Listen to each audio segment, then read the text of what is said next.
ठीक है, तो यहाँ पर टॉपिक जो आज का है हमारा, इसकी तरफ अगर हम चलें तो यह है treatment of behavioural problems of ID. कल की क्लास के अंदर हमने आईडी बच्चों के बिहेवियर प्रॉब्लम्स पढ़े थे कि उनमें किस तरह के बिहेवियर्स आते हैं। हमने उनके बिहेवियर्स की काजेस भी पढ़ी। अब कुछ बिहेवियर हमने पढ़े कि वो जैसे बाइटिंग करते हैं, एंजाइटी डिप्रेशन उनमें आ जाती है, स्मोकिंग आ जाती है, सोशल आइसोलेशन आ जाती है, या रिपीटेटिव बिहेवियर्स उनमें देखे जाते हैं, सेल्फ इंजरीज, इस तरह के हमने बिहेवियर्स देखे। फिर फोबियाज वगैरह और बिहेवियर के हमने कुछ रीजंस भी पढ़ी कि हो सकता है कि बचपन के उनके जो साल हैं उनमें उनके कोई पेरेंट के साथ रिलेशनशिप अच्छे नहीं हो, कोई ब्रेकअप हुआ हो किसी का रिलेशनशिप के अंदर, कोई एक्सेस स्ट्रेस था उनके ऊपर काम का, स्कूल का काम ज़्यादा मिला, या घर का माहौल इस तरह का था। यानी कि इन्वायरमेंटल फैक्टर जितने भी आते हैं जिन जरिए से वो ब्रॉट अप हुए, उनकी वजह से वो बिहेवियर उनके डेवलप हो गए और वो लेटर इन लाइफ जाके उनके अंदर शो हुए। तो आज जो टॉपिक हमने पढ़ना है उन बिहेवियर को ट्रीट किस तरह से किया जाता है। तो यहाँ पे तकरीबन हमारे पास 12 पॉइंट्स दिए हुए ट्रीटमेंट्स के। पहला मेडिकेशंस हैं कि दवाइयों के ज़रिए से भी उनको हम ट्रीट करते हैं, बायोलॉजिकल ट्रीटमेंट्स आते हैं, फिर बिहेवियर थेरेपी टेक्निक्स आती हैं। और जो मेन टॉपिक आज का हमारा होने वाला है वो बिहेवियर थेरेपी की टेक्निक्स ही होंगे। यहाँ पे बहुत सारी टेक्निक्स दी हुई हैं, इन सारी टेक्निक्स को पढ़ेंगे हम लोग।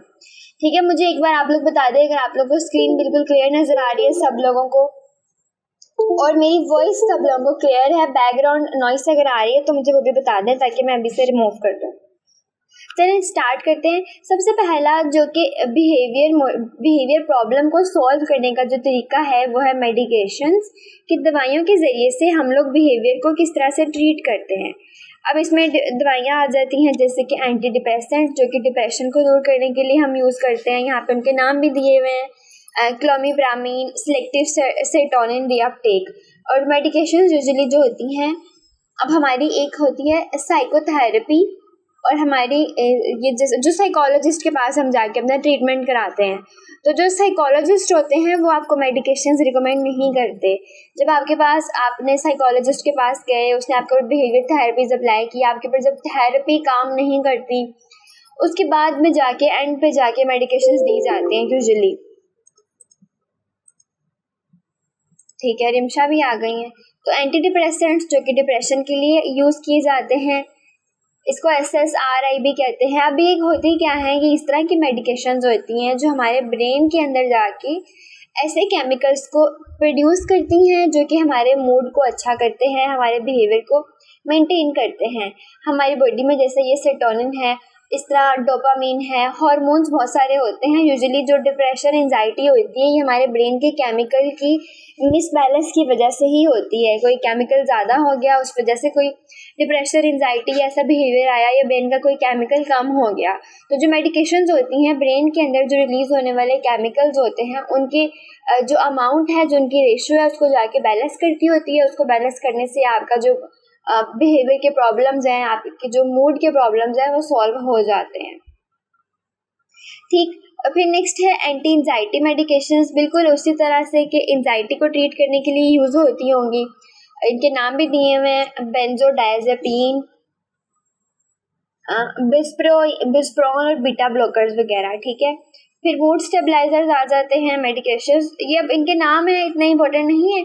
जो इंपॉर्टेंट एक दो हैं वो मैं आप लोगों को एंड पे बता दूंगी, जो MCQs में PPSC के आते हैं। जैसे ये वाला, इसमें SSRI, ये सेरोटोनिन वाला आप लोग ने फैक्टर याद रखना है क्योंकि हमारा एक हैप्पी हार्मोन है। तो जो एंटी डिप्रेसेंट मेडिसिन होती है हमारे ब्रेन में जाके सेरोटोनिन को रिलीज करवाती है। उससे क्या होता है, हमारा मूड अच्छा हो जाता है, हमारी डिप्रेशन एंजाइटी कम होती है, पुरसुकून महसूस करते हैं हम लोग। तो ये वाला MCQ आता है सेरोटोनिन वाला। ठीक है, एंटी एंजाइटी में जो है इतने ये वाले तीनों इंपॉर्टेंट नहीं है। मूड स्टेबलाइजर्स के भी उन्होंने 3 मेडिकेशंस के नाम दिए हुए हैं। एंटी एपिलेप्टिक्स, अब एंटी एपिलेप्टिक क्योंकि एपिलेप्सी बहुत कॉमन टॉपिक है, तो एपिलेप्सी के बच्चे हमारे जो स्कूल्स में होते हैं वो अब मेडिकेशंस यूज़ करते ही हैं। और उनकी ना, जैसे हमारे स्कूल के अंदर कोई नर्स, कोई स्टाफ ऐसा होता है जो उन बच्चों की परमानेंट देखभाल कर रहा होता है, उनकी मेडिकेशंस की देखभाल कर रहा होता है, उनकी रूटीन उसको पता होती है इसको कब कब मेडिकेशंस देनी है। तो एपिलेप्टिक चाइल्ड है, उसकी मेडिकेशंस आप लोगों को पता होनी चाहिए। कोई एक आप लोग ये वाली याद कर लें, जैसे एसिडाज़ोल्डामाइन। अब ये बहुत कम ऐसा होता है कि इनमें से कोई एक एमसीक्यू आ जाए, लेकिन कम ही होता है।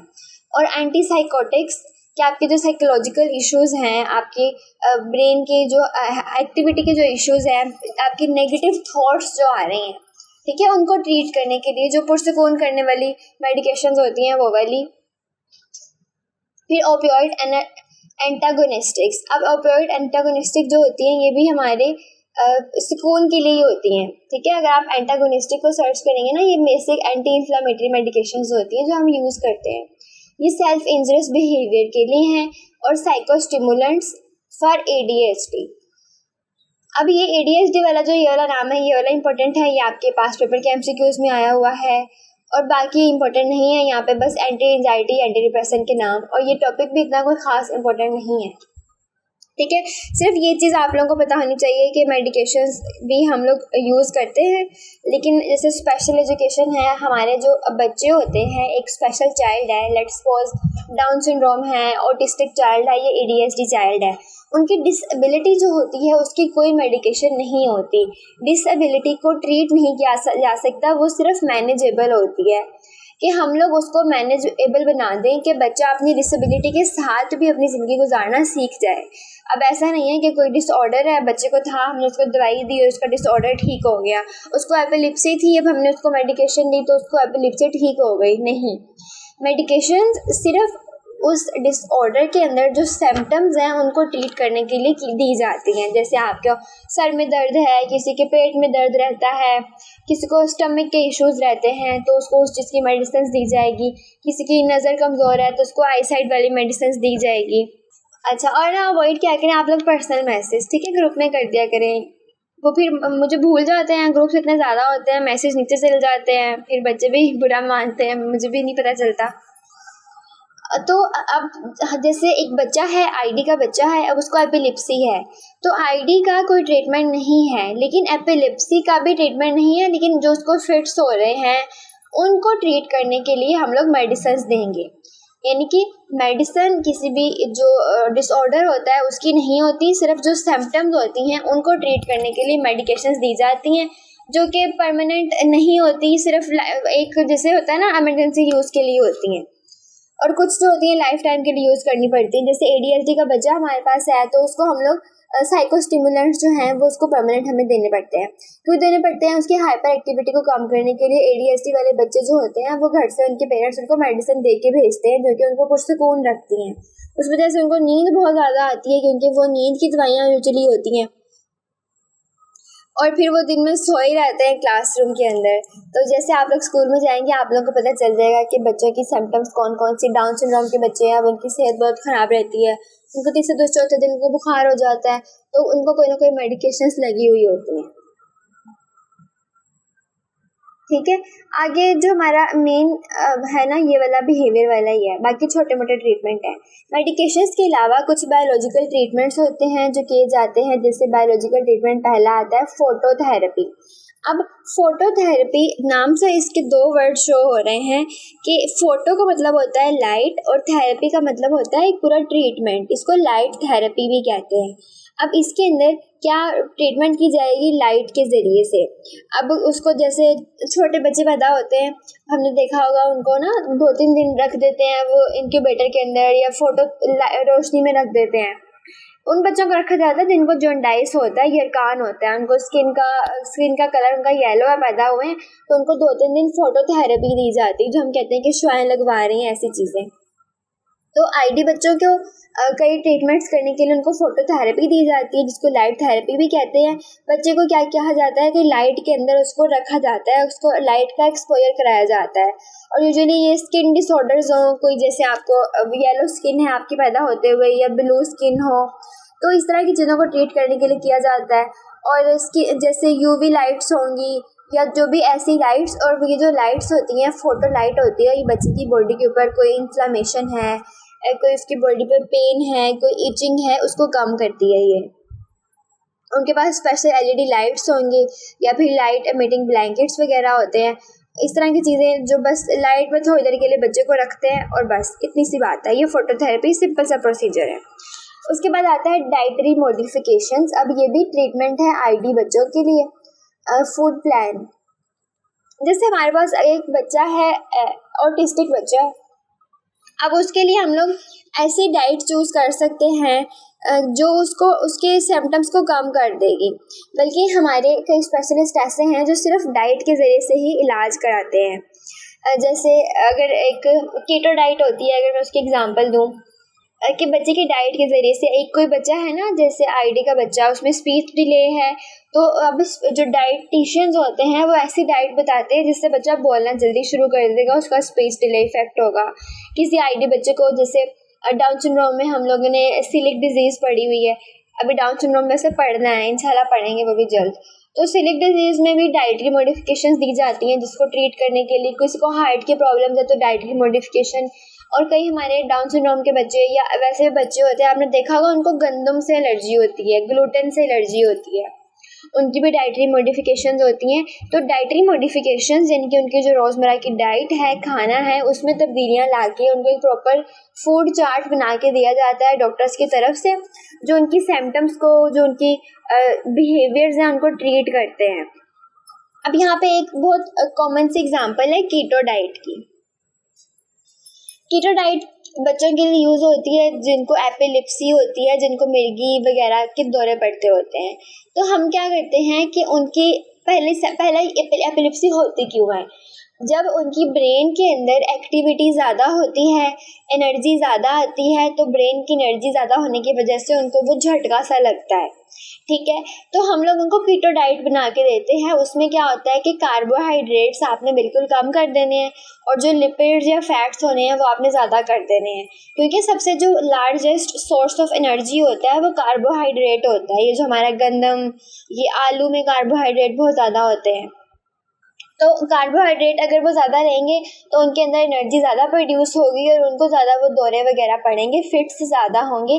तो फिर डॉक्टर्स कहते हैं कि इनकी डाइट में से आप कार्बोहाइड्रेट्स बिल्कुल ना होने के बराबर कर दें, कम कर दें, और उसकी जगह पे आप लिपिड्स, हेल्दी फैट्स यूज़ करें, जैसे नट्स यूज़ करें, सीड्स यूज़ करें। ये जो आपके ये जैसे बादाम है या सीड्स वगैरह, इनमें ऑयल बहुत ज़्यादा होता है, ये अच्छे फैट्स होते हैं, इनको यूज़ करें तो क्या होगा, ये वाले जो कीटोसिस का एक प्रोसेस होता है, कीटोसिस के प्रोसेस के ज़रिए से जो हमारे ऑयल्स या फैट्स या लिपिड्स वगैरह होते हैं वो चेंज हो जाते हैं एनर्जी के अंदर, और फिर वो वाली एनर्जी बच्चा जो है उसको लेगा, उस एनर्जी को यूज़ करेगा अपनी पूरी डेली रूटीन में काम करने के लिए, चलने फिरने के लिए, ठीक है। इसको कहा जाता है कीटो डाइट, जिसमें कीटोसिस के ज़रिए से एनर्जी प्रोडक्शन की जाती है बॉडी में और कार्बोहाइड्रेट मिनिमाइज़ कर दिए जाते हैं।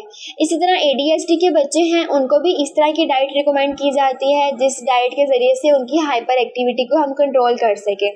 बिल्कुल वो वाली चीज़ें जो ज़्यादा एनर्जी प्रोड्यूस करती हैं, जैसे कार्ब्स हैं, कार्बोहाइड्रेट्स, उनको कम कर दिया जाता है और प्रोटीन्स वगैरह को इंक्रीज़ कर दिया जाता है। जब उनकी बॉडी में एनर्जी कम प्रोड्यूस होगी तो फिर उनकी हाइपर एक्टिविटी भी कम हो जाएगी।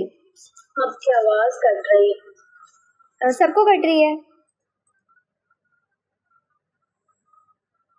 बाकियों को सही आ रही है? क्लियर आ रही है मैम। जिनको कट रही है वो ना लेफ्ट करके ना दोबारा ज्वाइन कर ले। ये ऑनलाइन में इस तरह के इश्यूज आते रहते हैं, तो जब भी कोई इशू आए तो आप लोग लाजमी बताया करें। मेरी तरफ भी इशू हो सकता है इंटरनेट का, आप लोगों की तरफ भी हो सकता है। इसी तरह ऑटिज्म के जो बच्चे हैं उनके लिए भी स्पेशल डाइट प्रोवाइड की जाती है, डाइट प्लान, जो कि उनकी सिम्टम्स को कम करता है, उनकी ब्रेन की एक्टिविटी को अच्छा उनके करेगा और उसको जल्दी ट्रीटमेंट में हेल्प आउट करेगा। जैसे हम लोग ऑटिस्टिक बच्चों को कहते हैं कि जिस फूड में फाइबर्स ज़्यादा है वो उनको दिया जाए, जैसे सीरियल्स वगैरह, फ्रूट्स, वेजिटेबल्स दिए जाएँ। उस चीज़ को इनटेक कराएंगे तो वो ऑटिज़म वालों के लिए अच्छा है, उनकी ट्रीटमेंट ज़्यादा जल्दी हो जाती है उससे। उनके क्या होगा, उनके जो ब्लड शुगर लेवल है वो मेंटेन रहेगा, उनमें एनर्जी भी अच्छी रहेगी और उसके साथ साथ थेरेपीज़ भी दी जाती हैं, ठीक है। ये वाला पॉइंट क्लियर है डाइटरी मॉडिफिकेशंस वाला। फिर हर्बल सप्लीमेंट्स आ जाते हैं। अब हर्बल सप्लीमेंट्स में जड़ी बूटियों का इस्तेमाल करते हुए हम लोग आईडी को ट्रीट करते हैं। जैसे हर्ब्स कहते हैं हम लोग जड़ी बूटियों को। अब हर्बल में क्या होता है, जैसे हमारी ये वाली आपने जैसे छोटी मोटी चीज़ें होती हैं घर में, वो अजवाइन हो गया, कावे का पत्ते हो गए, इस तरह की चीज़ें, ये वाली सारी हमारी हर्ब्स होती हैं। अब ADHD के सिम्टम्स को कम करने के लिए स्पेशलाइज्ड हर्बल मेडिसिन भी दी जाती हैं, और उन हर्बल मेडिसिन में उन्होंने देसी जड़ी बूटियों का इस्तेमाल किया होता है, जो आपके बच्चे की हाइपर एक्टिविटी को कम करते हैं। इस तरह आपके जो ऑटिज़म के बच्चे हैं वो उनके लिए भी हर्बल मेडिकेशंस हुई होती हैं। और जो कुछ ऑटिज़म के बिहेवियर्स ऐसे होते हैं कि वो उनमें मेल्ट डाउन आते हैं, वो स्टिमिंग करते हैं, उनको ट्रीट करने के लिए भी हर्बल मेडिकेशंस दी जाती हैं। उनके लिए हर्बल टी भी होती है, हर्बल चाय, इस तरह की चीज़ें। और अगर आप जैसे गूगल पे जाके सर्च करेंगे ना कि आपके बच्चा है वो ADHD है या वो हाइपर एक्टिव है या वो ऑटिस्टिक बच्चा है, उसके लिए कोई हर्बल चीज़ बताएं जो घर में आप बना के उसे दे सकते हो, तो आपको नंबर ऑफ लिस्ट मिल जाएंगे। और ऐसे कई वेबसाइट हैं जो हर्बल चीज़ों के ज़रिए से आपके ID बच्चों के सिम्टम्स का इलाज करना बताते हैं। ठीक है, तो हर्बल ट्रीटमेंट्स भी यूज़ किए जाते हैं। और इलेक्ट्रोकन्वल्सिव थेरेपी, अब ये ECT जो है इसको कहते हैं इलेक्ट्रोकन्वल्सिव थेरेपी, और आगे उन्होंने लिखा भी हुआ है कि डिप्रेशन के लिए ये भी क्या है, एक बायोलॉजिकल ट्रीटमेंट है जो यूज़ किया जाता है ID बच्चों को ट्रीट करने के लिए। अब इसमें होता क्या है, ये थोड़ी जैसे ख़तरनाक किस्म की चीज़ है, और ये तब दी जाती है जब एंड स्टेज होता है किसी भी चीज़ का। जैसे डिप्रेशन है तो डिप्रेशन की आपने थेरेपीज़ करवा ली, मेडिकेशंस दे दी, फिर भी आराम नहीं आ रहा, तो एट द एंड स्टेज जब आपको सिवियर टाइप की डिप्रेशन है तब जाके इलेक्ट्रोकन्वल्सिव थेरेपी दी जाती है। इलेक्ट्रोकन्वल्सिव थेरेपी एक तरह का मेडिकल ट्रीटमेंट होता है। इसमें क्या होता है कि इलेक्ट्रिकल शॉक्स दिए जाते हैं, बिल्कुल थोड़े थोड़े। ठीक है, और ज़्यादा हमारे ये जो साइकोलॉजिकल डिसऑर्डर्स होते हैं ना, ये शिज़ोफ्रेनिया होता है, बाइपोलर डिसऑर्डर होते हैं, जिनका कोई ट्रीटमेंट नहीं हो सकता होता, किसी और चीज़ से नहीं आता, तो उससे क्या होता है आपके ब्रेन के अंदर इलेक्ट्रोकन्वल्सिव थेरेपी के ज़रिए से, जैसे आपको पहले लिटाया जाएगा ब्रेन के अंदर, आपके राइट और लेफ़्ट दोनों साइडों से, जहाँ पे कान है इनके ऊपर की तरफ से 2 वायर्स कनेक्ट की जाती हैं। ठीक है, और उसको एनेस्थीसिया दिया जाता है, हल्का सा जो बेहोश किया जाता है, फिर आपको झटका थोड़ा सा लगाया जाता है, और उससे होता क्या है कि आपके जैसे या मसल रिलैक्सेंट भी दिया जाता है। और ये तब भी दिया जाता है जब आपके डिप्रेशन की वजह से आपके मसल्स बहुत ज़्यादा टाइट हो जाए, काम करना छोड़ जाए, जैसे बहुत सीवियर टाइप की जो होती है ना, आप सीवियर कंडीशन में चले गए हैं, अब आपकी डिप्रेशन का, एंजाइटी का, साइकोलॉजिकल ट्रीटमेंट्स का इलाज बिल्कुल नहीं हो रहा, कोई थेरेपी नहीं काम करे, तो वहाँ पे इसको शॉक थेरेपी भी हम कहते हैं। वहाँ पे जाके ये की जाती है ECT, इलेक्ट्रोकन्वल्सिव थेरेपी। और इसकी ये जो एब्रीवेशन है, ये एब्रीवेशन आप लोगों की बहुत इंपॉर्टेंट होती है, ये PPSC में भी आई हुई है। ठीक है, 2 इलेक्ट्रोड्स होते हैं, थोड़ा सा करंट दिया जाता है, और साथ साथ आपके ब्रेन की जो एक्टिविटी होती है उसको मॉनिटर किया जाता है। हमारा ब्रेन का जैसे एक कार्डियोग्राम होता है, वो हार्ट की हार्ट बीट्स का होता है, इस तरह ब्रेन का साथ में स्क्रीन लगी होती है, ब्रेन के अंदर जो एक्टिविटी है आ रही है उसको बता रहे होते हैं। ठीक है, इसको हम EEG कहते होते हैं, इलेक्ट्रोइंसेफेलोग्राम, कि ब्रेन की एक्टिविटी भी साथ साथ मशीन आपको बता रही होती है कि इतना करंट आ गया, इतना थोड़ा हुआ, इतना ज़्यादा हुआ, और उससे बहुत सारी रिकवरी हो जाती है। जो आपकी सीवियर मेंटल इलनेस है उसको इससे ट्रीट किया जाता है, और आपके जो डिप्रेशन के डिसऑर्डर्स हैं या कोई साइकोटिक डिसऑर्डर्स हैं उनको ट्रीट किया जाता है। ठीक है, नेक्स्ट आज चलें, हम लोग यहाँ तक सब क्लियर है, हमने 2 टॉपिक्स पढ़ लिए हैं, मेडिकेशन और बायोलॉजिकल ट्रीटमेंट। अब आता है most important topic, behaviour therapies, कि ID की बिहेवियर को ट्रीट करने के लिए हम थेरेपीज कैसे करते हैं। और सबसे ज़्यादा जो किया जाता है प्रोसीजर वो थेरेपीज वाला ही होता है। कि थेरेपी है क्या चीज़, थेरेपी एक लंबा प्रोसेस होता है, कोई एक दिन में थेरेपी नहीं होती, सेशंस के अंदर की जाती है थेरेपी। के पहले उसकी जो बिहेवियर है उसको आइडेंटिफाई किया जाता है, फिर उसकी जो वजूहात है उनको आइडेंटिफाई किया जाता है, और जो प्रोफेशनल्स होते हैं, साइकोलॉजिस्ट या काउंसलर वगैरह, वो ये चीज़ करते हैं। अब कन्वर्सेशन करते हैं पेशेंट के साथ, उसके इंटरव्यूज़ लेते हैं, उसके जो भी पेरेंट्स हैं उनके साथ कन्वर्सेशन करते हैं, उनसे बातें पूछते हैं, फिर एंड पे जाके उनके ऊपर थेरेपीज अप्लाई करते हैं। और थेरेपी जो होता है लंबा प्रोसीजर सेशन रखते हैं, आहिस्ता आहिस्ता उसके बिहेवियर को बातचीत के ज़रिए से सॉल्व करने की कोशिश करते हैं। ठीक है, ये हमारी होती है थेरेपी। तो पहला जो पॉइंट थेरेपी का आता है ये है साइकोथेरेपी और काउंसलिंग। साइकोथेरेपी जो होती है इसके अंदर क्या किया जाता है, एक हमारे पास पेशेंट होता है और दूसरा काउंसलर होता है। एक काउंसलर मतलब जो थेरेपिस्ट है, ठीक है, हमारा कोई थेरेपिस्ट है, कोई साइकोलॉजिस्ट है, कम्युनिकेशन करेगा पहले पेशेंट के साथ, उससे बातचीत करेगा, एक ट्रस्ट डेवलप करेगा उसके अंदर, उसकी जो फीलिंग्स हैं, उसके जो बिहेवियर्स हैं उसको अंडरस्टैंड करेगा। अंडरस्टैंड करने के बाद उनको सॉल्व करने की कोशिश करेगा थेरेपिस्ट। ठीक है, इसको हम साइकोथेरेपी को कहेंगे कि दो लोगों के दरमियान एक ऐसा रिलेशनशिप जिसमें एक मरीज़ होता है और दूसरा थेरेपिस्ट होता है, और जो थेरेपिस्ट होता है उस मरीज़ को एक क्लिनिकल सेटिंग के अंदर ये होता है। ठीक है, एक क्लिनिक के अंदर लिखा भी हुआ है यहाँ पे, क्लिनिकल सेटिंग के अंदर उसको उसके प्रॉब्लम्स को सुनता है, समझता है, पहले ट्रस्ट डेवलप करता है, फिर उसके प्रॉब्लम्स को, उसके बिहेवियर्स को समझने के बाद उन्हें सॉल्व करने की कोशिश करता है थेरेपिस्ट। और काउंसलर उसको उसकी काउंसलिंग करता है, उसको बताता है कि तुम्हारे ये वाले बिहेवियर्स हैं और इनको तुमने इस तरह से ट्रीट करना है, ये इस वजह से हो रहे हैं, इनको ठीक करना है। ठीक है, और काफ़ी केसेस के अंदर हमारी साइको एजुकेशन होती है कि मरीज़ को उसके अंदर जो भी साइकोलॉजिकल इशू है उसके बारे में बताया जाता है, उसको आगाही दी जाती है, क्योंकि उसको नहीं पता कि मेरे साथ ये वाली बीमारी है, मैं अगर चिढ़ रहा हूँ तो मुझे डिप्रेशन है, अगर मेरा मैदा नहीं ठीक हो रहा इतने अरसे से, मेरा मुंह खुश्क हो रहा है, मुझे पसीने बहुत आ रहे हैं, तो मुझे डिप्रेशन है या एंजाइटी है। तो जो थेरेपिस्ट होता है उसकी सिम्टम्स को समझता है और DSM-5 का जैसे क्राइटेरिया है उसकी, जो उसके पास नॉलेज है उनको यूज़ करके उसको बताएगा कि तुम्हें फ़लाँ वाली बीमारी है, उसकी बीमारी डायग्नोज करेगा, उसको बताएगा, उसको मैनेजमेंट के बारे में बताएगा और उसकी हेल्प करेगा कि उसने उस चीज़ से किस तरह से निकलना है।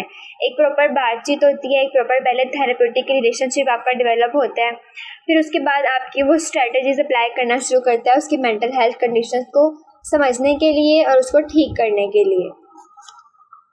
नेक्स्ट आती है हमारी CBT, cognitive behaviour therapy. Cognitive यानी कि कोग्निशन इसमें होती है। अब CBT के अंदर क्या होता है कि पर्सन की जो नेगेटिव थॉट्स होती हैं उनको चेंज किया जाता है पॉजिटिव थॉट्स के अंदर। अब एक पर्सन है, उसकी जैसे कोई नेगेटिव थॉट है, लेट्स सपोज ना कि एक लड़की है, अब उसकी 20 साल की लड़की है, उसकी इंगेजमेंट हुई थी, उसकी इंगेजमेंट टूट गई है। उसके बाद क्या हुआ, उसने नेगेटिविटी की तरफ जाना शुरू कर दिया, उसका रिश्तों से एतबार उठ गया, उसके अंदर नेगेटिव सोचें आ गई, वो हर वक्त यही सोचती रहती है कि दुनिया में तो कुछ अच्छा है नहीं मेरे साथ, मेरी तो ज़िंदगी तबाह हो गई है, मैं बर्बाद हो गई हूँ, ये चीज़ें। अब वो फिर आगे कहीं और रिश्ता नहीं करती, पढ़ाई छोड़ देती है, घर के कामों में उसका दिल नहीं लगता, उसके ब्रेन के अंदर नेगेटिव थॉट्स डेवलप हो चुकी हैं। अब वो थेरेपिस्ट के पास जाती है तो थेरेपिस्ट पहले उसकी प्रॉपर CBT करता है। CBT करने के लिए क्या होता है, उसके जो नेगेटिव थॉट्स हैं उसको पहले आइडेंटिफाई करेगा और उन नेगेटिव थॉट्स को चेंज करेगा पॉजिटिव थॉट्स से। और ये पूरा का पूरा मतलब एक प्रोसीजर्स होता है, उसमें टेक्निक्स यूज़ की जाती हैं CBT में कि वो पहले उसको एक नोटबुक दे देगा कि आपकी जितनी भी नेगेटिव थॉट्स हैं आपने लिखनी है यहाँ पे। फिर उसको बताया, ये भी कहा जाता है कि आप देखें कि आपकी कौन सी नेगेटिव थॉट का आपको कितना फ़ायदा हो रहा है, क्या आपको ऐसा सोचने से आपको ज़िंदगी आसान हो रही है। मतलब उसकी नेगेटिव थॉट्स पहले उसे बताता है सारी, जब वो सारी समझ जाएगी नेगेटिव थॉट्स। वालेकुम अस्सलाम, रोज़ लेट आई हैं क्लास में, टाइमली ज्वाइन किया करें आप लोग। ज़्यादा जितने मर्जी रिकॉर्डेड लेक्चर्स हों, लेकिन जो जितनी नॉलेज आपको जो लाइव लेक्चर होता है उससे आती है ना, वो कहीं नहीं आती। बाद में फिर वो लंबा भी लेक्चर हो जाता है और रिकॉर्डेड लेक्चर सुनना भी मुश्किल होता है। हाँ जी, सिग्नल्स इशू तो आजकल पाकिस्तान में वैसे जा रहे हैं, वो सैलाब है एक तो इस वजह से भी। अच्छा चलिए, CBT को हमने कंटिन्यू किया हुआ है, कोग्निटिव बिहेवियर थेरेपी, ये पढ़ रहे हैं हम लोग अरूज। और इसमें मैंने ये बताया कि इसके अंदर जो हमारी कोग्निशन होती है उसको चेंज किया जाता है। जो ब्रेन के अंदर नेगेटिव थॉट्स हैं जो आपके बिहेवियर के ऊपर इफ़ेक्ट कर रही हैं, जैसा आप सोचते हैं वैसा ही आप बिहेव करेंगे ना। अब जैसे मैंने लड़की की एग्जांपल दी, अब अगर वो नेगेटिव सोच रही है तो उसका बिहेवियर भी नेगेटिव होता जाएगा दिन ब दिन। वो चिड़चिड़ापन उसमें आ जाएगा, उसमें एंजाइटी आ जाएगी, उसमें डिप्रेशन आ जाएगी, वो बुरे बिहेवियर दिखाना शुरू कर देगी। हमारा बिहेवियर वही है जो हमारी सोच है, हम जैसा सोचेंगे वैसा ही हम बिहेव करेंगे। फिर थेरेपिस्ट उसके नेगेटिव जो सोचें होती हैं उसके आइडेंटिफिकेशन कराएगा, उसको बताएगा कि नेगेटिव सोचों का कोई फ़ायदा नहीं है, तो इसको एलिमिनेट करना है आपने, और फिर उनको चेंज करेगा पॉजिटिव सोचों के साथ। इसको हम कहते हैं कोग्निटिव बिहेवियर थेरेपी, जिसमें कॉग्निशन को चेंज किया जाता है। आपके ब्रेन के अंदर जो फॉल्स कॉग्निटिव बिलीव्स हैं, जो नेगेटिव मनफी ख्यालात हैं, जो नेगेटिव सोचे हैं, उनको थेरेपिस्ट आइडेंटिफाई करेगा, उनको एलिमिनेट करेगा, उनको ख़त्म करेगा, और उनको एलिमिनेट करके फिर आपके मूड जो है वो ऑटोमेटिकली अच्छा हो जाएगा। जब आप पॉजिटिव सोचना शुरू कर देते हैं तो फिर आपकी ज़िंदगी में पॉजिटिविटी आ जाती है। ठीक है, ये होती है CBT, कॉग्निटिव बिहेवियर थेरेपी। फिर आगे आती है ABA, अप्लाइड बिहेवियर एनालिसिस, जो हमारी ऑटिज़म के लिए जैसे मोस्ट इम्पॉर्टेंट है, जो हमारे ट्रेंडिंग टॉपिक्स होते हैं। तो ABA सबसे ज़्यादा आजकल यूज़ हो रही है ऑटिज़म को ट्रीट करने के लिए, या बाकी जो ID वाले हैं उनको ट्रीट करने के लिए। अब इसमें होना क्या है, इसमें बिहेवियर प्रिंसिपल्स जो होते हैं उनको अप्लाई किया जाता है। 2 स्टेप्स यहाँ पे लिखे हुए हैं। सबसे पहला स्टेप ये है कि एनालाइज किया जाता है बिहेवियर को, जो भी हमारा पेशेंट है उसके बिहेवियर में कौन सा मसला है, उसके मसले को एनालाइज किया जाएगा, और दूसरे स्टेप पे उसके ऊपर बिहेवियर प्रिंसिपल अप्लाई किए जाएंगे। यही ये पैराग्राफ पढ़ें या ये 2 पॉइंट आप लोग लिखें, वही बात है। उन्होंने बताया हुआ है कि पहले एनालाइज किया जाता है बिहेवियर प्रॉब्लम को, और फिर बिहेवियर प्रिंसिपल को अप्लाई किया जाता है। बिहेवियर प्रिंसिपल कौन से हैं वो भी हम अभी पढ़ते हैं। पहले स्टेप 1 में एनालाइज किया जाता है बिहेवियर प्रॉब्लम को, स्टेप 2 के अंदर अप्लाई किया जाता है बिहेवियर प्रिंसिपल। बिहेवियर प्रिंसिपल उन्होंने यहाँ पे 2 बताए हैं, लर्निंग या मोटिवेशन। उसके बाद उन्होंने आगे बताया हुआ है कि ये एक प्रोसेस है जिसके अंदर एक्सप्लोर की जाती है बिहेवियर की काज ऑफ बिहेवियर को एक्सप्लोर किया जाता है कि बिहेवियर की वजह क्या है। इसको हम लोग FBA भी कहते हैं, functional behaviour assessment. Functional behaviour assessment हम करते हैं बिहेवियर की काज को पता करने के लिए। फंक्शनल बिहेवियर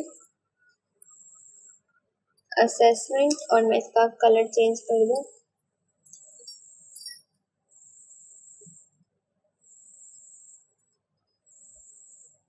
ये स्क्रीन इस तरह की आई हुई है,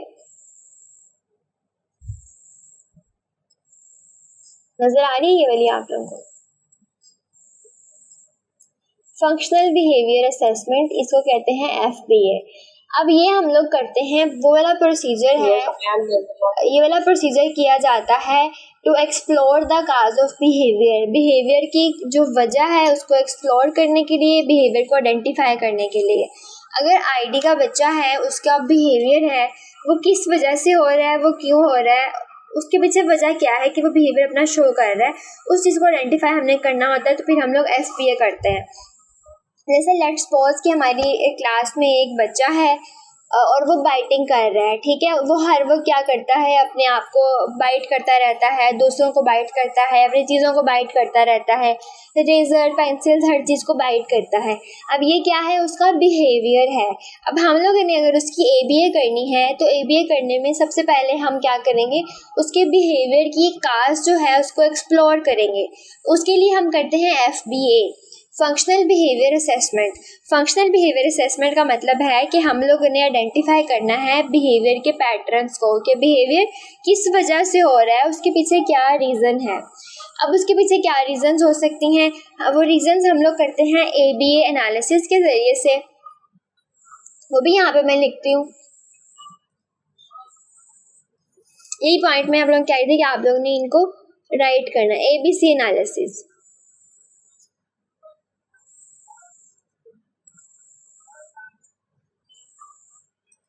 A से होता है हमारा एंटीसीडेंट,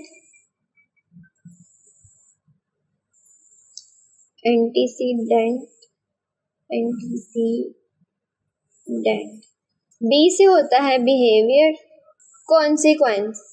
पहले पढ़ी हुई ये वाली चीज़ आप लोगों ने, ऑटिज्म के सेशन में मैंने पढ़ाई थी। ये बस स्क्रीन मुझसे गलती होगी, मुझे लगा क्लियर है। हाँ जी कॉन्सिक्वेंस, ठीक है। तो कल से ना वाइट वाली स्क्रीन शेयर करूँगी, अभी आज इस पे गुजारा कर लें। अब ABC एनालिसिस क्या है, FBA के अंदर हम करते हैं ABC एनालिसिस। ये है एंटीसीडेंट, बिहेवियर और कॉन्सिक्वेंस। इसको किया जाता है बिहेवियर के फंक्शन को अंडरस्टैंड करने के लिए, ट्रैक करने के लिए कि बिहेवियर से पहले क्या होता है, बिहेवियर के बाद में क्या होता है। अब एंटीसीडेंट, बिहेवियर, कॉन्सिक्वेंस, 3 इसके स्टेप्स हैं और इसको हम यूज़ करते हैं आइडेंटिफाई बिहेवियर पैटर्न्स।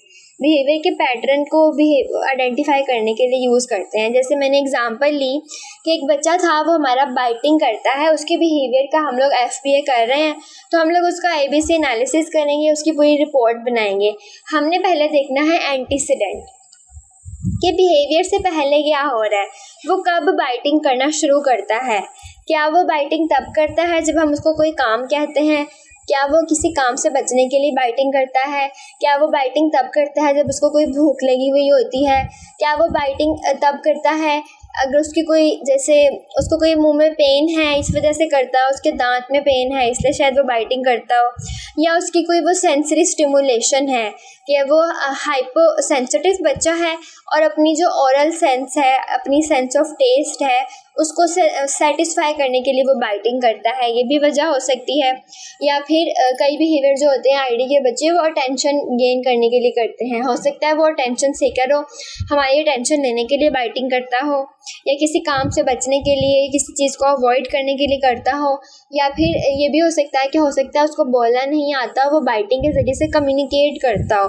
जिस टाइम उसको भूख या प्यास लगती है उस टाइम उसको अपनी बात समझानी नहीं आती और वो कम्युनिकेट कर रहा है, या कोई मेडिकल रीजंस हैं। तो हमने ये वाली सारी रीजंस आइडेंटिफाई करनी है कि वो बाइटिंग कब करता है, बाइटिंग से पहले क्या वजह होती है। एंटीसीडेंट यानी कि वो वाला इंसिडेंट्स जो उसके बिहेवियर से पहले था कि बाइटिंग उसने किस वजह से की। हम लोग ने बच्चे को क्लास में अंडर ऑब्जर्वेशन रखना है, उसको थॉरली एग्जामाइन करते रहना है, देखना है दिन में कितनी बार वो बाइटिंग करता है।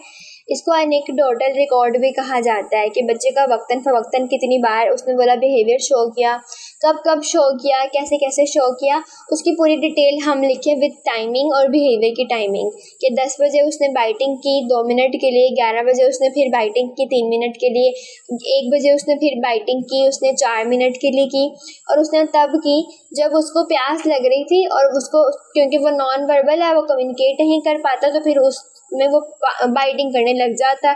तो उसको जब पानी दिया तो बाइटिंग उसकी रुक गई। यानी कि एंटीसीडेंट जो है इसमें हमने ये देखना है कि किस वजह से वो बाइटिंग कर रहा है, उससे पहले कौन सा ऐसा वाकया होता है जिसके बाद वो बाइटिंग करने लग जाता है। ठीक है, बिहेवियर में हम लोगों ने बाइटिंग जो उसका बिहेवियर है जिसके ऊपर हम लोग FBA कर रहे हैं उसको हमने डिटेल में लिखना है कि बाइटिंग किस तरह से होती है, ज़ोर से करता है या आराम आराम से करता है, बाइटिंग के अंदर उसका सलाइवा ऐड होता है, बाइटिंग करते हुए वो चीखें भी मारता है, या बाइटिंग कितने टाइम के लिए करता है, सिर्फ 2 सेकंड के लिए करता है, बाइटिंग जो है वो नरम चीज़ों को कर रहा है या हार्ड चीज़ों को भी कर रहा है, सिर्फ खुद को ही बाइट कर रहा है या किसी और को भी बाइट कर रहा है। मतलब उसका जो भी बिहेवियर है जिसका हमने एनालिसिस करना है, उस बिहेवियर को हम लोगों ने प्रॉपर डिफाइन करना है, सही डिटेल में लिखना है कि वो बिहेवियर दिखने में कैसा है, उसकी टाइमिंग कैसी है, बिहेवियर किस तरह का है, किस नौइयत का है, उसकी कितनी कैपेसिटी कितनी ज़्यादा है, किस सीवियर बिहेवियर है या माइल्ड बिहेवियर है, हल्का सा। उसके बाद हमें लिखना है कॉन्सिक्वेंस। कॉन्सिक्वेंस मतलब नतीजा। बिहेवियर के बाद अब कॉन्सिक्वेंस क्या आता है कि बाइटिंग करने के बाद बच्चे की क्या कंडीशन होती है, कि बाइटिंग करने के बाद वो फिर पुरसुकून हो जाता है, या बाइटिंग करने के बाद वो फिर रोना शुरू कर देता है, या बाइटिंग करने के बाद वो सो जाता है। जो भी नतीजा बाइटिंग करने के बाद आता है, ताकि हमें पता चले कि बिहेवियर का बच्चे के ऊपर क्या इफ़ेक्ट है, उसको हम लोग ने नोट करना है। ठीक है, क्लियर है? इसको हम कहते हैं ABC एनालिसिस, जिसमें हम उसके फंक्शन को अच्छे से स्टडी करते हैं। ठीक है, कोई क्वेश्चन है यहाँ पे? समझ आ गई है? अच्छा, और FBA ही यही होता है, फंक्शनल बिहेवियर असेसमेंट, जिसमें हम लोग बिहेवियर के फंक्शन को आइडेंटिफाई करते हैं, उसके पैटर्न्स को कि वो किस वजह से हो रहा है, क्यों हो रहा है, उसके बाद क्या होता है। तो ABA के अंदर पहले हम लोगों ने FBA किया, अब बिहेवियर की काज को अंडरस्टैंड किया, उसकी काज को एक्सप्लोर किया कि बिहेवियर किस वजह से हो रहा था, और फिर बाद में हम लोग उस काज को एलिमिनेट करते हैं। यहाँ पे लिखा हुआ it is a process of exploring the cause of behaviour and study and eliminating it, कि हमने बिहेवियर की जो वजह है उसको एक्सप्लोर करना है, क्यों हो रहा है, फिर हमने उस वजह को ख़त्म करना है। ठीक है। Behaviour therapy help to bring the positive change in behaviour. Behaviour therapy के ज़रिए से हम लोग बिहेवियर के अंदर, रवैये में पॉजिटिव तब्दीली लाते हैं। अब बिहेवियरिस्ट की डेफिनेशन लिखी हुई है यहाँ पे, ये ABA की डेफिनेशन उन्होंने लिखी हुई है कि बिहेवियरिस्ट जो है वो वाला पर्सन होता है जो बिहेवियर थेरेपी करवाता है, उसको हम बिहेवियरिस्ट भी कहते हैं। कोई वो साइकोलॉजिस्ट हो सकता है, कोई हमारा क्लिनिकल साइकोलॉजिस्ट, कोई काउंसलर हो सकता है, ठीक है। और ये अब तो ABA स्पेशलिस्ट होते हैं कि वो सिर्फ ABA ही करवाते हैं। तो ABA involves functional assessment of behaviour. इसमें हम लोग बिहेवियर की फंक्शनल असेसमेंट करते हैं और उसके बाद हम लोग फंक्शनल प्लान डेवलप करते हैं, ठीक है। यहाँ पे 2 चीज़ें लिखी हुई हैं ABA में। हम लोग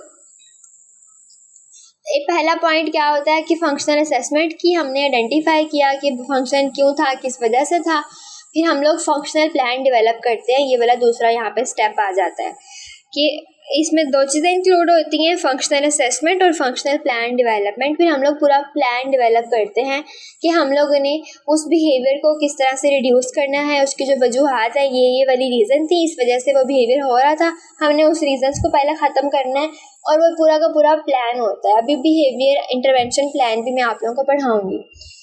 और फिर बिहेवियरिस्ट के बारे में बताया हुआ है कि वो स्टडी करता है कि बिहेवियर किस तरह से इफेक्ट कर रहा है, ठीक है। और यहाँ पे लास्ट लाइन पढ़ने वाली है कि बिहेवियरिस्ट जो होता है वो 4 चीज़ें जो है उनके ऊपर उनको असेस करता है। पहला स्टिमुलस, दूसरा ऑर्गेनिज्म, तीसरा रिस्पॉन्स और चौथा कॉन्सिक्वेंस, ये थर्ड है। तो ये 4 चीज़ें, ये आप लोगों के पास क्रक्स की बुक है, ये क्रक्स के पेजेस हैं। ये बुक हम लोग पढ़ते रहते हैं पर इतनी डिटेल में कभी किसी ने पढ़ी नहीं। हालांकि देखा जाए तो ये बेस्ट चीज़ है, अगर नहीं है ना तो PDF में ग्रुप्स में अवेलेबल होती है, आप लोग लाजमी लीजिएगा, ठीक है। इसको लाजमी पढ़ा करें और ये जो मैं आप लोगों को बताती हूँ नोट्स बनाया करें, ज़्यादा अच्छी बात है। हाँ जी, बुक है तो बुक ओपन कर सकते हैं आप लोग। ये बुक का पेज है और स्लाइड्स भी मेरे पास होती हैं, लेकिन मुझे लगता है कि ये वाली बुक पहले आप लोग को आनी चाहिए अच्छी तरह। जब बुक अच्छे से आ जाएगी फिर आप लोग स्लाइड्स वगैरह पढ़ें। जो मेन चीज़ होती है उसको हम छोड़ देते हैं, फिर बाकी चीज़ों को पढ़ते रहते हैं, लेकिन बुक से ज़्यादा बेहतर कोई चीज़ नहीं होती, सिर्फ हम लोग समझते नहीं हैं बुक को। अब ये ABA हम बुक के अंदर दी हुई है। ABA के बारे में जो हमने यहाँ पे पढ़ा है, चीज़ों को मैं एक बार रिवाइज कर देती हूँ कि अप्लाइड बिहेवियर एनालिसिस जो है, इसमें हम लोग क्या करते हैं, पहले नंबर के ऊपर हम बिहेवियर को एनालाइज करते हैं, बिहेवियर प्रॉब्लम को, और दूसरे स्टेप में मैंने यहाँ पे पढ़ाया फिर हम बिहेवियर के प्रिंसिपल अप्लाई करते हैं बच्चे के ऊपर। 2 स्टेप्स की थेरेपी है ये वाली। पहला स्टेप क्या मैंने बताया कि वी एनालाइज बिहेवियरल प्रॉब्लम और दूसरा step we apply behavioural principle. Behaviour के जो प्रिंसिपल हैं उनको अप्लाई करते हुए हम बिहेवियर को चेंज करते हैं, जैसे लर्निंग या मोटिवेशन का प्रिंसिपल। अभी मैं इसकी एग्जांपल भी दूंगी तो आप लोगों को समझ आ जाएगी। फिर उसके बाद हम लोगों ने पढ़ा बिहेवियर इसके बारे में कि इसमें हम लोग बिहेवियर की काज को पता करते हैं कि किस वजह से हो रहा है और उस वजह को हम लोग ख़त्म करते हैं। ये ABA की डेफिनेशन लिखी थी उन्होंने। फिर बिहेवियरिस्ट का बताया कि बिहेवियरिस्ट वो वाला पर्सन होता है जो बिहेवियर को स्टडी करता है और ये स्टडी करता है कि ये वाला बिहेवियर उसकी इन्वायरमेंट किस तरह से उस बिहेवियर पे इफेक्ट कर रही है।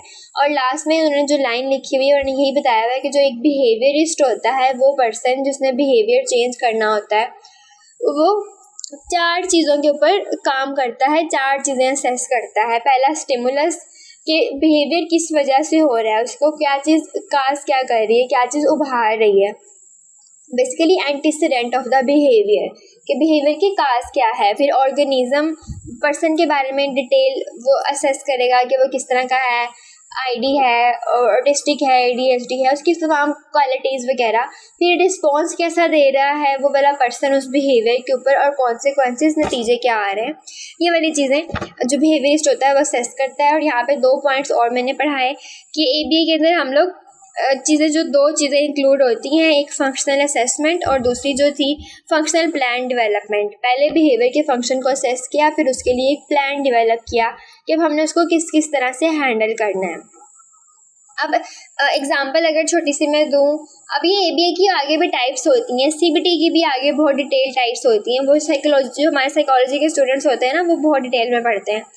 तो कुछ टाइप्स मैंने भी पढ़ी हुई हैं इसकी। DTT होती है, डिस्क्रीट ट्रायल ट्रेनिंग होती है, FCT भी होती है, फंक्शनल कम्युनिकेशन ट्रेनिंग भी होती है, और एक और भी होती है पिवोटल रिस्पॉन्स, PVT। अच्छा, अब एग्जांपल जैसे मैं दूं, अगर ABA की टाइप है DTT, इसको हम कहते हैं डिस्क्रीट ट्रायल ट्रेनिंग, ठीक है। अब इसमें क्या होता है, हम स्टेप बाय स्टेप के अंदर बच्चे को कोई चीज़ सिखाते हैं। फॉर एग्जांपल कि मैंने बच्चे को सिखाना है कि उसने अपने दांतों को किस तरह से ब्रश करना है, तो थेरेपिस्ट ABA की उस टेक्निक को यूज़ करके बच्चे की लर्निंग करवा रहा है, ठीक है। लर्निंग में उसको ब्रश करना सिखा रहा है। एग्जांपल है ना कि वो उसको पहले उसके काम को स्टेप्स के अंदर ट्रांसफॉर्म कर देगा कि आपने पहले टूथब्रश पकड़ना है, स्टेप 2 में आपने टूथपेस्ट पकड़नी है, स्टेप 3 के अंदर आपने क्या करना है, टूथपेस्ट लगानी है। और हमने पढ़ा, हम इसमें बिहेवियरल प्रिंसिपल्स अप्लाई करते हैं, लर्निंग का या मोटिवेशन का प्रिंसिपल। अब इसके अंदर वो reward principle let's suppose use कर रहा है ABA के अंदर। अब वो हर स्टेप के ऊपर जब बच्चा अच्छा काम करेगा, उसने उसको कहा अब आपने ब्रश पकड़ के टूथपेस्ट लगानी है, अब बच्चे ने टूथपेस्ट लगाई तो जो थेरेपिस्ट था उसने उसको शाबाश दिया, कोई रिवॉर्ड दे दिया, उसको फेवरेट टॉय दे दिया, उसको इनकरेज कर दिया। उससे क्या होगा, बच्चा अपना वो वाला एक्शन बार बार करेगा। इसी तरह पॉजिटिव बिहेवियर को भी हम इंक्रीज कराते हैं ABA को यूज़ करते हुए, कि बच्चे के जो बिहेवियर है, अब उसका नेगेटिव बिहेवियर है कि वो बाइटिंग करता है। अब हम लोगों ने उसका वो बिहेवियर आइडेंटिफाई किया, उसकी काजेज़ हमने आइडेंटिफाई की, हम लोगों ने उसके ऊपर काम करना शुरू कर दिया, ठीक है। अब हमने काम करने के लिए ABA अप्लाई की। अब क्या हमने करना है, उसके जो बिहेवियर है उसको ट्रांसफॉर्म करना है अच्छे बिहेवियर के अंदर। और मैं आप लोगों को एक चीज़ बता दूं, बिहेवियर मॉडिफिकेशन के अंदर जो सबसे इम्पोर्टेंट स्टेप होता है, हम लोग कभी भी किसी नेगेटिव बिहेवियर को ख़त्म नहीं कर सकते होते। अच्छा, क्लास भी ख़त्म होने वाली है, मैं दोबारा लिंक शेयर करूँगी, अभी इसको पढ़ते हैं। बिहेवियर को हम लोग कभी ख़त्म नहीं कर सकते होते, हम हमेशा उसको ट्रांसफॉर्म करते हैं, चेंज करते होते हैं अच्छे बिहेवियर के अंदर। अब वो बाइटिंग करता है तो हम उसकी बाइटिंग ख़त्म नहीं कर सकते, हमेशा उस बाइटिंग को ट्रांसफॉर्म करेंगे बुरे बिहेवियर से अच्छे बिहेवियर की तरफ। अब हम उसकी थेरेपीज करते हैं, हमें रीज़न पता चली, लेट्स सपोज कि उसकी रीज़न ये थी कि वो सेंसरी सीकिंग के लिए करता था, हाइपो सेंसिटिव बच्चा था, उसको ओरल सीकिंग नहीं मिल रही थी, तो हमने क्या किया, उसको उसकी जगह पे च्युइंगम्स दे दी, उसको टीथिंग टॉय दे दिया जिसको वो चुबाएगा, उसको चुबाने से उसकी जो हाइपो सेंसिटिविटी है वो सेंसिटिविटी पूरी होगी, उसको वो प्लेयर मिलेगा, उसके जो भी सेंसरी इश्यूज़ हैं वो सॉल्व होंगे, तो वो फिर बाइटिंग आहिस्ता आहिस्ता कम कर देगा। और साथ में हमने उसको बताना है कि बाइटिंग जो है ये बुरी चीज़ है, आपने जब बाइट करना है तो खुद को नहीं करना, आपने इस टॉय को करना है। और जब वो खुद को बाइट करने के बजाय उस टॉय को बाइट करेगा, फिर हम लोगों ने उसको रिवॉर्ड देना है, हमने उसको प्रेज़ देनी है, शाबाश देनी है। जब उसको पता चलेगा कि मुझे ये वाला अच्छा बिहेवियर करने के ऊपर शाबाश मिलती है, तो फिर वो उस बिहेवियर को इंक्रीज़ कर देगा और अच्छा बिहेवियर बढ़ जाएगा। इस तरह से हम लोग रिवॉर्ड के ज़रिए से, मोटिवेशन के ज़रिए से बच्चे की लर्निंग करवा सकते हैं, और लर्निंग में हम उसको अच्छे बिहेवियर सिखाते हैं और बुरे बिहेवियर को ख़त्म करते हैं, साथ में उसको रिवॉर्ड सिस्टम दे के, ठीक है। ये ABA के अंदर हम उसको रिवॉर्ड्स देते हैं, जैसे हमने लास्ट लेक्चर्स में पढ़ा था कि टोकन्स दिए जाते हैं, बिल्कुल वो टोकन बोर्ड्स भी बना सकते हैं। उसके लिए हम लोग विजुअल सपोर्ट्स हो सकती हैं हम लोग बच्चे के लिए, जैसे हेल्प के लिए उसने अपनी बाइटिंग छोड़नी है तो बाइटिंग को छोड़ने के लिए हम उसके लिए विजुअल एड्स प्रोवाइड कर रहे हैं, उसको सोशल स्टोरीज बताएंगे कि बाइटिंग गलत है और किस लिए गलत है, उसके क्या नुकसानात हैं, और बाइटिंग नहीं करनी चाहिए, उसकी जगह पे आपने ये वाला बिहेवियर शो करना है। जब भी आपका बाइट करने का दिल करे तो आपने ये वाली च्युइंगम चुबानी है, उसको कोई हम लोग हार्ड चीज़ चुबाने के लिए दें ताकि उसकी वो सेंसरी ऑरल फीलिंग जो है सेटिस्फाई हो, उसको हम टीथर दे सकते हैं, कोई हार्ड चीज़ें हैं उसको खाने को दें, ठीक है। क्लियर है ये वाला पॉइंट? आगे मूव करें कि ABA के अंदर हम लोग रिवॉर्ड वगैरह को यूज़ करते हैं और बच्चे के जो बुरे बिहेवियर है उनको ट्रांसफॉर्म करने के लिए यूज़ करते हैं अच्छे बिहेवियर्स के अंदर। आगे हमारे पास आती है क्लासिकल कंडीशनिंग और ऑपरेंट कंडीशनिंग, ये वाली दोनों में बिहेवियर मॉडिफिकेशन टेक्निक है, और ये वाले सारे आपके इंटरव्यू के बहुत इंपॉर्टेंट क्वेश्चंस हैं।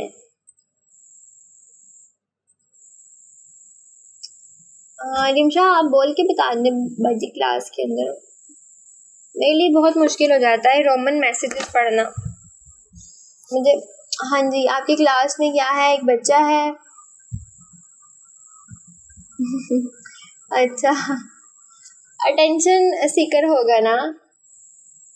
तो अक्सर बच्चे हमारे जो होते हैं ना वो जैसे ADHD बच्चे भी होते हैं, अटेंशन डेफिशिएंट होते हैं, उनको हर वक्त अटेंशन चाहिए। आप उन्हें 1 मिनट टाइम नहीं दें तो वो टेंट्रम शो करने लग जाएंगे, अग्रेसिव हो जाएंगे। तो ये भी अटेंशन डेफिशिएंसी भी उनका एक बिहेवियर है।